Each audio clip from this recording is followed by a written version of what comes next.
बिस्मिल्लाहिर्रहमानिर्रहीम। My name is एहसान खाकी। आज हमारे पास जो टॉपिक है उसका नाम है gases exchange in plants. Gases exchange in plants को हम तफसील से पढ़ते हैं तो आप लोगों की तवज्जो मेरे साथ होनी चाहिए। प्लांट्स के अंदर गैसों के तबादले के लिए ना ही कोई ख़ास किस्म का आर्गन होता है और ना ही आर्गन सिस्टम होता है। मैं कह सकता हूँ कि there are no organs and organ system in the plants for gases exchange। Plants के अंदर क्या होता है? प्लांट्स के अंदर every cell exchange gases by its own. Every cell जो है वो गैसों का तबादला बजाते खुद करता है एनवायरनमेंट के साथ। अब प्लांट्स के अंदर दो कैटेगरीज हैं, एक सिंपल प्लांट्स होते हैं, दूसरे कम्प्लेक्स प्लांट्स होते हैं जिनको हम वेस्कुलर प्लांट्स का नाम देते हैं।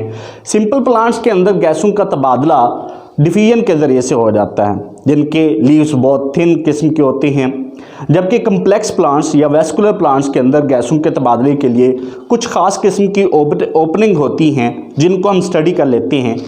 प्लांट्स के अंदर जो पार्ट्स हैं जिनमें सबसे पहले नंबर पर हमारे पास है रूट्स। रूट्स की दो कैटेगरीज होती हैं। रूट्स यंग भी होती हैं, यानी कि यंग रूट, और ये रूट्स वुडी भी होती हैं, यानी कि रूट्स की दो टाइप हैं, एक यंग रूट है और दूसरे नंबर पर वुडी रूट है। इनके अंदर गैसेस का एक्सचेंज कैसे होता है विद द एनवायरनमेंट उसको हम पढ़ते हैं। दूसरे नंबर पर प्लांट्स के अंदर एक और स्ट्रक्चर होती है जिसको हम नाम देते हैं स्टेम का। स्टेम के अंदर गैसेस का एक्सचेंज कैसे होता है उसको बताने से पहले मैं ये कहूँगा कि रूट्स की तरह इसमें भी दो पार्ट्स होते हैं, एक यंग स्टेम होती है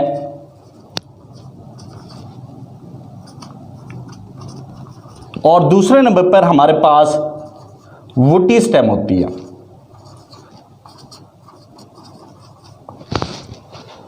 तीसरे नंबर पर प्लांट्स के अंदर लीव्स होते हैं।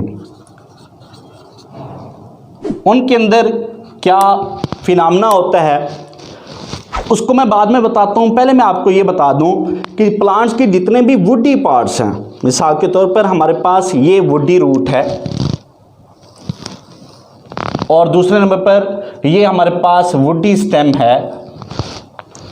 इन वुडी पार्ट्स के अंदर लेंटी सेल्स के जरिए से गैसेस का एक्सचेंज होता है। किस चीज के जरिए से? लेंटी सेल्स के जरिए से।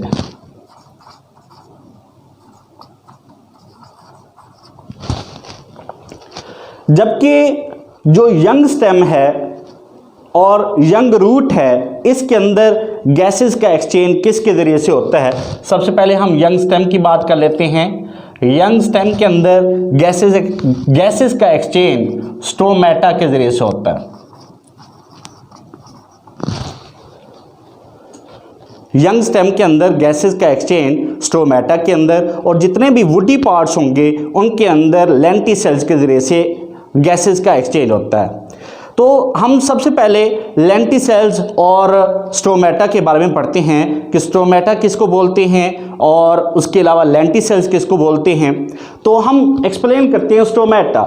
ये स्टोमेटा जो होते हैं छोटे छोटे पोर्स होते हैं जो कि मोस्टली इनर एपिडर्मिस के ऊपर पाए जाते हैं, लोअर एपिडर्मिस के ऊपर पाए जाते हैं। लोअर एपिडर्मिस के ऊपर स्टोमेटा की मिकदार सबसे ज़्यादा पाई जाती है। तो मैं कह सकता हूँ कि small pores in the leaves epidermis are called the stomata. Stomata के ज़रिए से गैसेस का एक्सचेंज होता है। स्टोमेटा के अंदर पोर्स पाए जाते हैं। Pores are present in the stomata. Stomata allow water and gases to pass through it. उसके अलावा दूसरे नंबर पर हम लेंटिसेल्स के बारे में पढ़ते हैं। Lenticels pores in the bark of the woody stems and mature roots. ये वुडी स्टेम के अंदर भी होते हैं और मैच्योर रूट्स के अंदर भी होते हैं, लेकिन लेंटिसेल्स में जो पोर्स हैं उन पोर्स को हम एयर स्पेसेस का नाम देते हैं। यानी कि लेंटिसेल्स के अंदर जो एयर स्पेसेस होती हैं उन एयर स्पेसेस के जरिए से गैसेस एक्सचेंज होता है। तो मैं इसका तीसरा पॉइंट बना सकता हूं कि ये जो लेंटिसेल्स होते हैं allow air to pass through them. बोर्ड के अंदर शॉर्ट क्वेश्चन बहुत इंपॉर्टेंट किस्म का आता होता है जो कि what is difference between stomata and lenticels के नाम से आता है, और ये बहुत ही इंपॉर्टेंट किस्म का शॉर्ट क्वेश्चन है जिसको आप डिफरेंस की सूरत में बीच में लाइन डालकर 3-3 पॉइंट्स की सूरत में लिख सकते हैं। तो हम बात कर रहे थे कि रूट्स के 2 पार्ट्स हैं, यंग रूट और वुडी रूट। इसी तरह स्टेम के भी 2 पार्ट्स हैं, यंग स्टेम और वुडी स्टेम। वुडी पार्ट्स जितने भी होंगे उनके अंदर गैसेस एक्सचेंज होगा लेंटिसेल्स के जरिए से। लेंटिसेल्स एक्चुअली क्या होते हैं? एयर स्पेसेस होते हैं। लेंटिसेल्स क्या होते हैं? एयर स्पेसेस होते हैं। उसके अलावा यंग स्टेम जो है, यंग स्टेम के अंदर गैसेस का एक्सचेंज स्टोमेटा के जरिए से होता है। अब सवाल ये पैदा होता है कि ये जो यंग रूट है इसके अंदर गैसेस का तबादला किस चीज़ के ज़रिए से होता है? यंग रूट के अंदर एक प्रोसेस है जिसको हम नाम देते हैं डिफ्यूजन का। उस डिफ्यूजन प्रोसेस के ज़रिए से यंग रूट्स के अंदर गैसेस का एक्सचेंज हो जाता है। लीव्स के अंदर क्या सिचुएशन होती है? प्लांट्स को मुख्तलिफ किस्म की सिचुएशंस का सामना करना पड़ता है जिसमें लीव्स 2 सिचुएशंस फेसेस करता है। यानी कि मैं कह सकता हूं लीव्स फेसेस 2 कंडीशंस।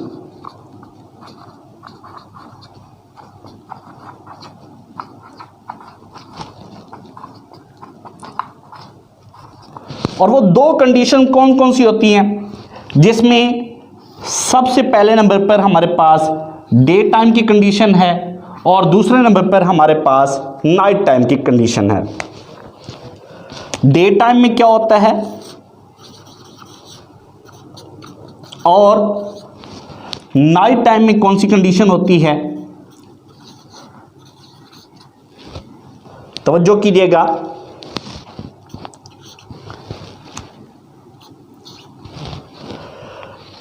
प्लांट्स जितने भी हैं, मैं कह सकता हूं कि ऑर्गेनिज्म जितने भी हैं उनमें 24 आवर्स रेस्पिरेशन का अमल हो रहा होता है।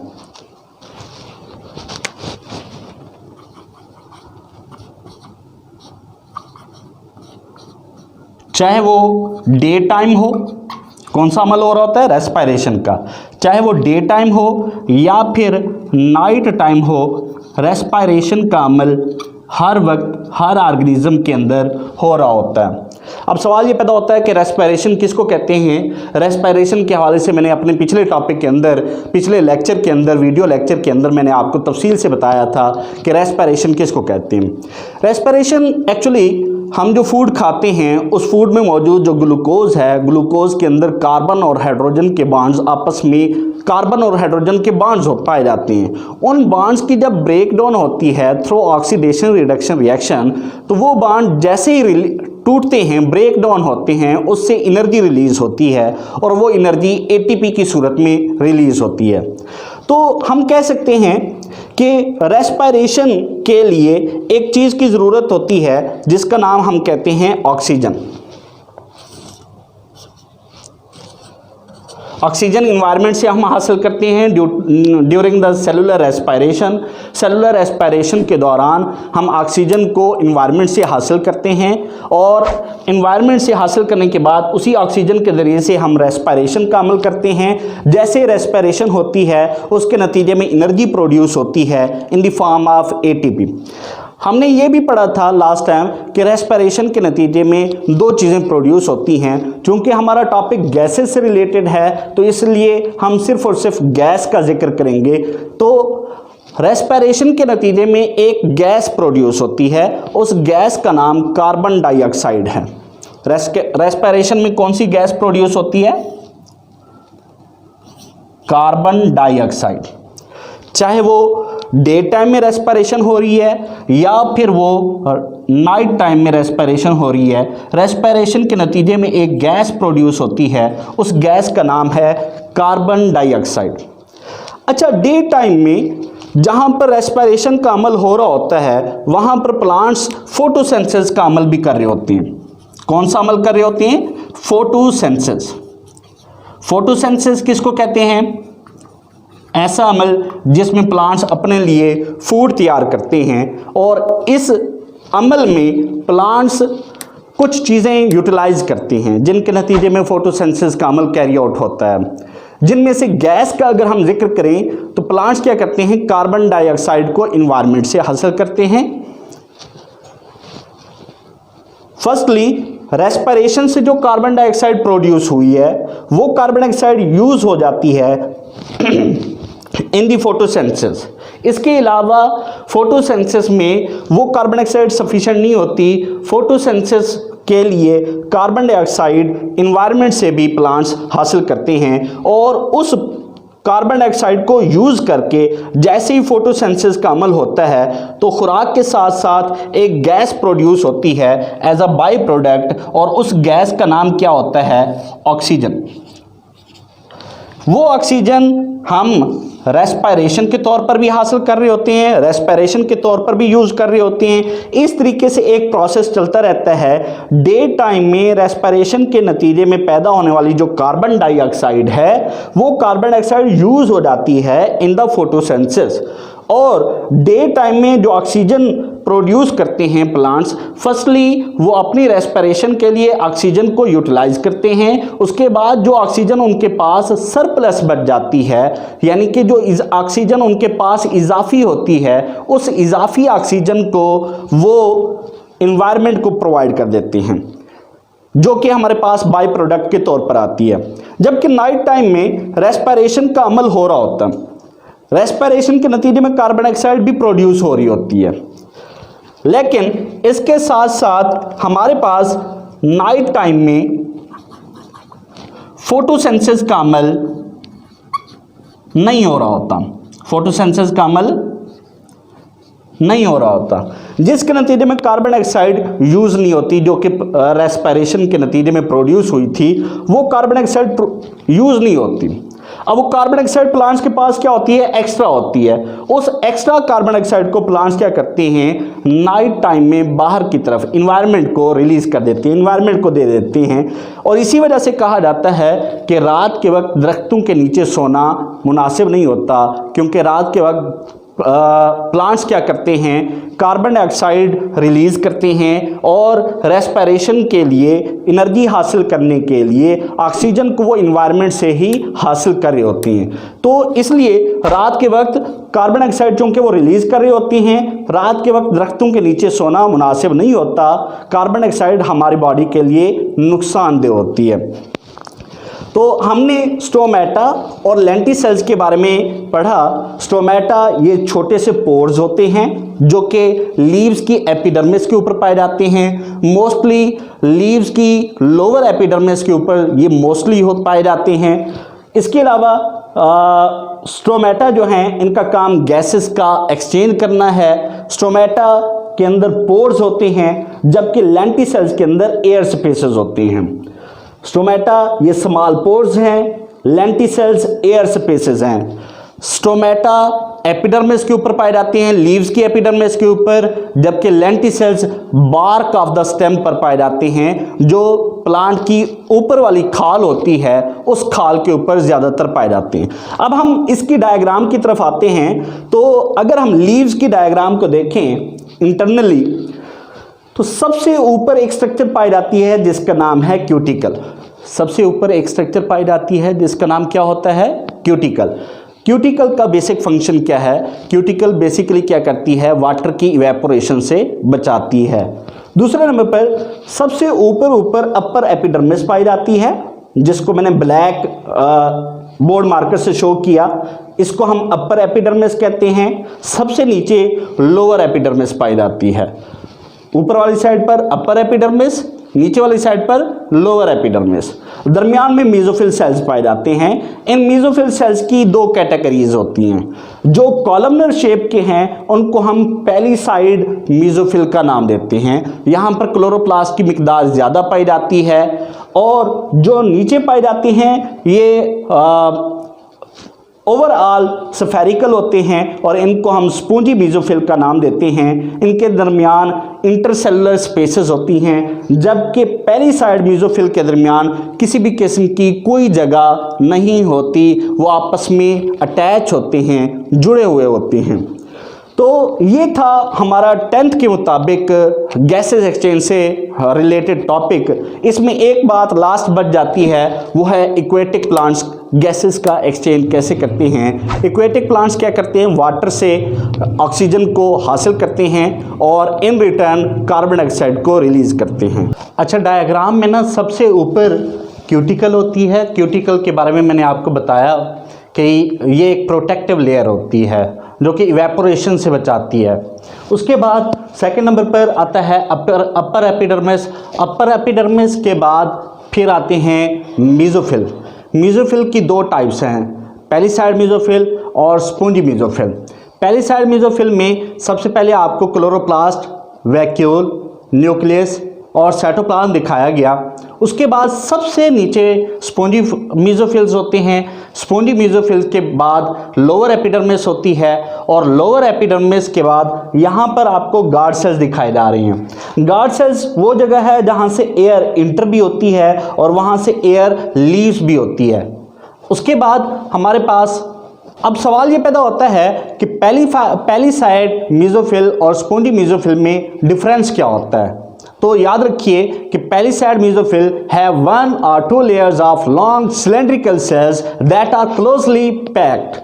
Palisade mesophils contain numerous chloroplasts, while in the case of spongy mesophils, cells are irregular in shape and numerous large intercellular air spaces between them. Fewer chloroplasts इसमें पाए जाते हैं। अब सवाल ये पैदा होता है कि पैलिसाइड मेसोफिल्स जो हैं, पैलिसाइड मेसोफिल्स में क्लोरोप्लास्ट की मिकदार सबसे ज़्यादा क्यों पाई जाती है और इसका क्या फंक्शन होता है। तो तवज्जो से सुन लीजिएगा कि पैलिसाइड मेसोफिल में क्लोरोप्लास्ट की मिकदार सबसे ज़्यादा होती है क्योंकि यहाँ पर फोटोसिंथेसिस का अमल सबसे ज़्यादा होता है। ये लाइट को मैक्सिमम एब्जॉर्ब करते हैं। मैं कह सकता हूँ कि palisade mesophyll is where most of the photosynthesis occur in the leaf. Palisade mesophils cells contain a lot of chloroplasts to help them perform this photosynthesis. Palisade cells are closely packed together to maximum light absorption. In the leaf cross section, we can say that the palisade cells are only found in the upper parts. Palisade cells जो होती हैं वो सिर्फ और सिर्फ अपर parts पर पाए जाते हैं। यहाँ पर सबसे ज़्यादा क्लोरोप्लास्ट पाया जाता है, और क्लोरोप्लास्ट का फंक्शन होता है मैक्सिमम लाइट को एब्जॉर्ब करना। क्योंकि यहाँ पर मैक्सिमम लाइट एब्जॉर्ब होती है, इसलिए फोटोसिंथेसिस का अमल भी सबसे ज़्यादा यहाँ पर होता है, यानी कि फूड प्रोडक्शन भी सबसे ज़्यादा पैलिसाइड मेसोफिल में होती है। जबकि इन केस ऑफ स्पॉन्जी मेसोफिल्स ये इरेगुलर शेप के होते हैं, यहाँ पर क्लोरोप्लास्ट की मिकदार कम पाई जाती है, तो फोटोसिंथेसिस यहाँ पर कम होता है, यानी कि ये लाइट को कम एब्जॉर्ब करते हैं। अगर आपको मेरा ये वीडियो लेक्चर अच्छा लगा तो आप कमेंट में मुझे बताइएगा कि मज़ीद कौन सा क्वेश्चन आपका बाकी रह गया है, ताकि मैं उसको आपको एक्सप्लेन कर सकूं। और मेरी इसके अलावा आपसे एक और रिक्वेस्ट है कि इस चैनल को और मज़ीद वीडियोज़ को देखने के लिए आप लाइक करें, सब्सक्राइब करें और दूसरे फ्रेंड्स को शेयर भी करें। अल्लाह हाफ़िज़।